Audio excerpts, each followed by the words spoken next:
Yes, hello everyone.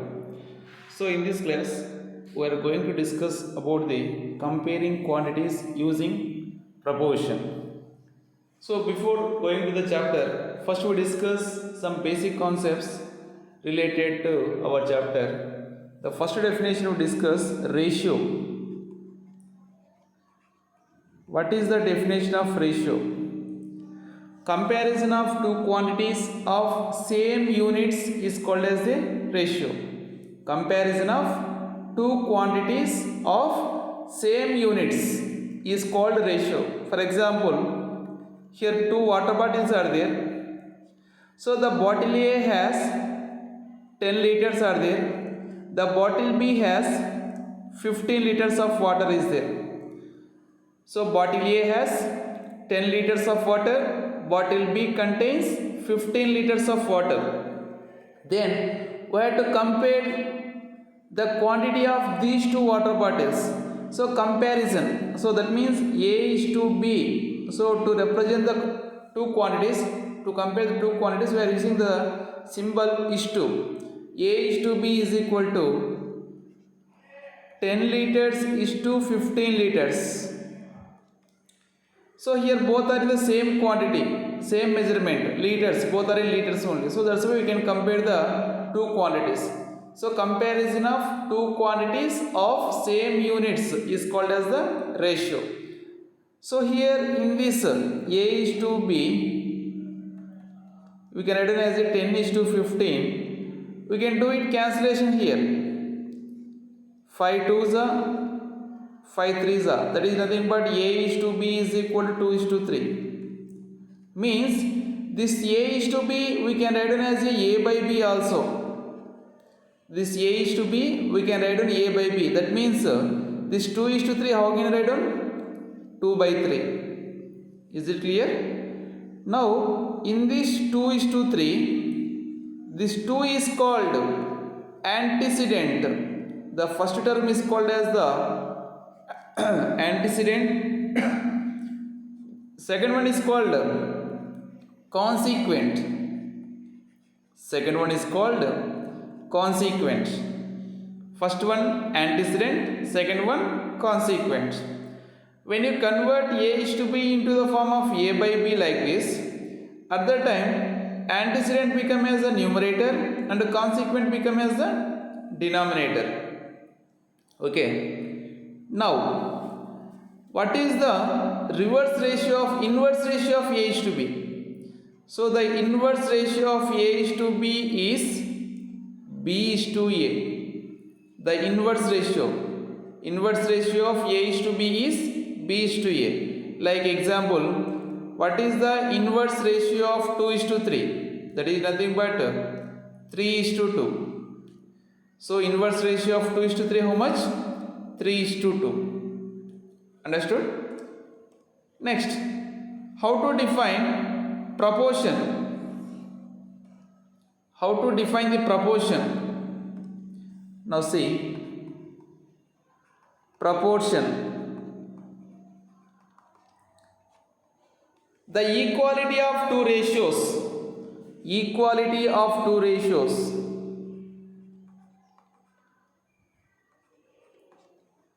Equality of two ratios. So proportion is nothing but if two ratios are equal in the values, then the two ratios are in the proportion. Is it clear? So proportion is nothing but equality of two ratios. For example, if A is to B is equal to C is to D, if both ratios are equal here, so both ratios are equal means they are in the proportion. So proportion means compulsory. If two ratios are in proportion, compulsory the condition is product of middle terms is equal to product of extreme terms. Product of middle terms is equal to product of extremes. Here B and C are called middle terms or means. Middle terms are means, and this A and D are called as the extreme terms or extreme values. Extreme values. That means product of middle terms is nothing but B into C is BC is equal to product of extreme values A into D. That's it. So if BC is equal to AD, that means product of middle terms is equal to product of extreme values, then the two ratios are in the proportion. Is it clear? Yes. Then how to define compound ratio? Compound ratio.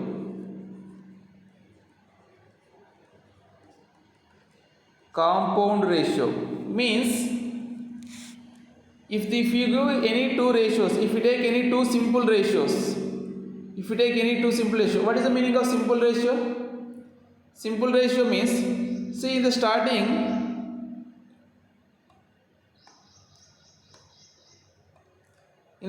we taken one example here. A is to B is equal to 10 is to 15. If we do the cancellation, what do we get? 2 2s are 2 3s are, means 2 is to 3. 2 is to 3 is the simple ratio. 2 is to 3 is the simple ratio of 10 is to 15. 2 is to 3 is the simple ratio of 10 is to 15 here.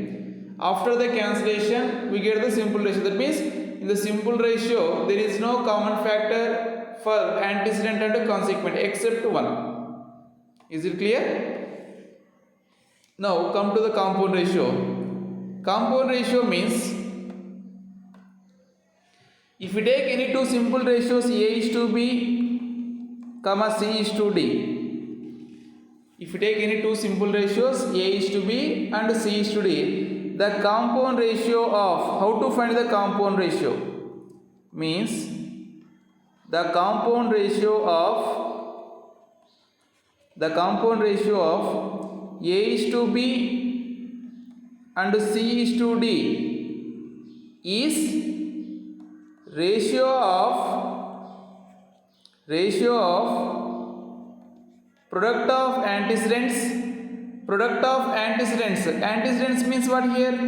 A and C na. A and C product. That means A product of A and C to ratio of product of A and C to product of consequence. Consequence are what here? B and D.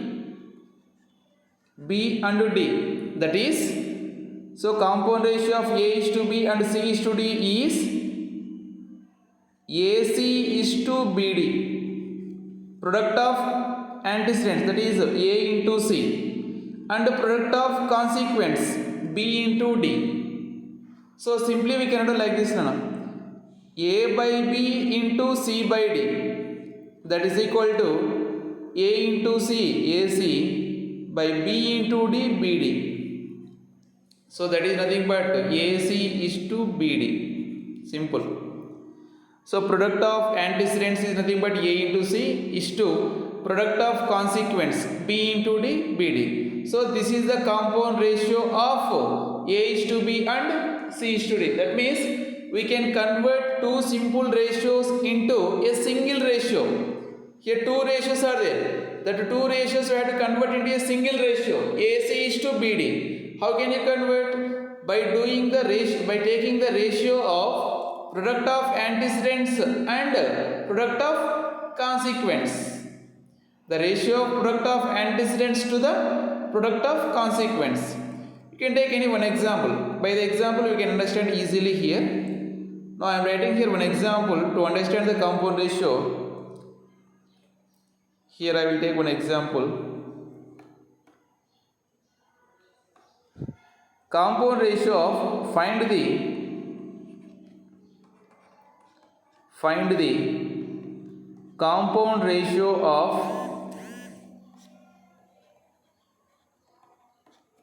the compound ratio of 2 is to 3 and 5 is to 7.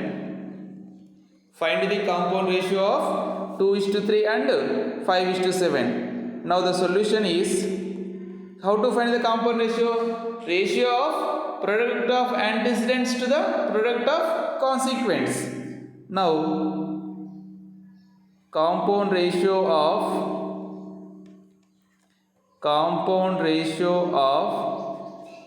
2:3 and 5:7 is product of antecedents, that is nothing but 2 into 3, that is 2 into 5, sorry, 2 into 5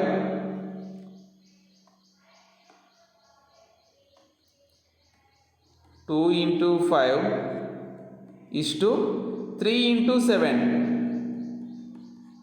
Here 2 and 5 are the antecedents, 3 and 7 are the consequents. Now 2 5s are 10 is to 3 7s are 21. So 10 is to 21 is the compound ratio of 2 is to 3 and 5 is to 7. Is it clear? Now take one more example.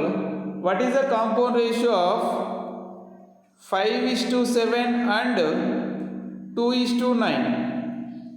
What is the compound ratio of these two? 5 is to 7 and 2 is to 9. Do the product of antecedents is to product of consequents.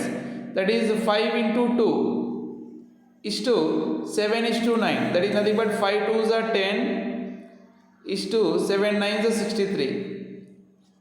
So this is the compound ratio of 5 is to 7 and 2 is to 9. So is it clear how to find the compound ratio of the given two simple ratios? Now we discuss one more problem here. So that is very important.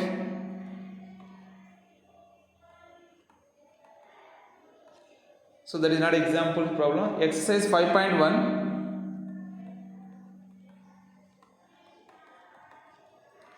In the exercise 5.1, second problem. So the question is, find the compound ratio of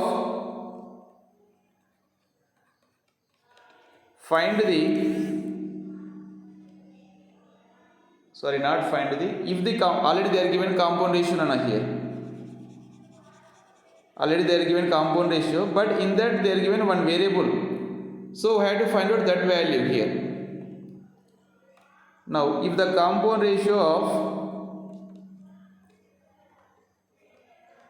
if the compound ratio of 5 is to 8 and 3 is to 7, 5 is to 8 and 3 is to 7 is 45 is to x, then find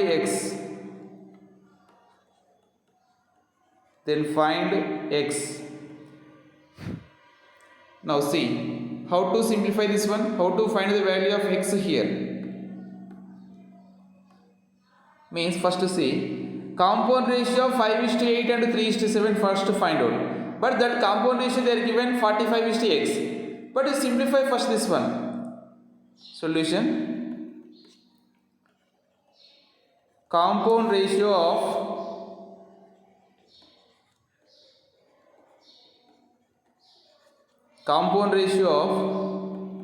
5 is to 8 and 3 is to 7.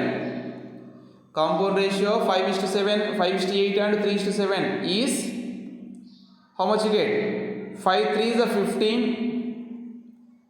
is to 8 7s are 56. Product of antecedents 5 into 3 is to product of consequents 8 into 7. So this is the compound ratio of 5 is to 8 and 3 is to 7. But this 15 is to 56. 15 is to 56, how much that is equal to? 45 is to x. Because that is the compound ratio of the given two ratios they are given in the problem. So according to problem, this 15 is to 56 is equal to how much? 45 is to x. Because these two compound ratios are equal in the question they are given. According to problem, 45 is to x is the compound ratio. But if we simplify these two simple ratios, we get 15 is to 56. Now that two are equal. Now how to simplify this one? 15 is to 56 we can write it as a 15 by 56 is equal to 45 by x, because a is to b we can write it as a by b also. Now it cancellation, 15 ones are 15 threes are. Now do it again, cross multiplication, x into 1 x, 56 into 3, that is 3 6 are 18, 3 5 are 15, 15 plus 1 16, that is x is equal to 168 here. Is it clear how to find the x value here? Okay, thank you.